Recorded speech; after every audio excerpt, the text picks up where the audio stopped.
The medical aid in dying bill would allow those with a terminal illness to request a medication that would let them die peacefully. But who should get or be allowed to get that medication? Our Capitol correspondent Emil Taligi has more on the ongoing debate.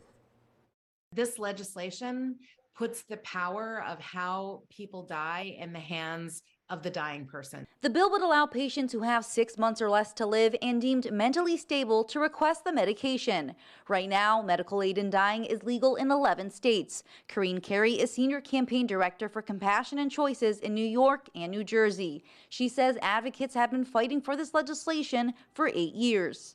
I just believe that everyone should have the right to die in a dignified way that's consistent with their own faith and their own values and their own beliefs. Cassandra Johnston agrees. She was diagnosed with stage 3 cancer and says at the time of her diagnosis, she was looking at all options of treatment. And so, the stress of having cancer is one thing, but the stress of not knowing how traumatic or painful or just how much anguish you could suffer at the end of life really is what, got me interested in being an advocate for this. Reverend Jim Hardin is against the legislation. He says medical care is specifically designed to heal and maintain life. When you start to use medical technology to destroy life or hasten the demise of an existing life, it goes against the entire grain of what medicine is all about. Max McAuliffe is an advocate for the legislation and would even like to see it expanded to allow for people with invisible disabilities like chronic depression and anxiety to have access to the drug. I will be one of the first people to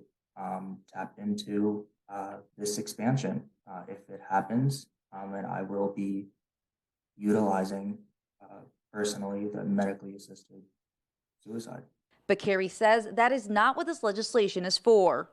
This bill is for people who are dying and who are close to death, given a 6-month prognosis. Reporting in Albany, Emil Taligi.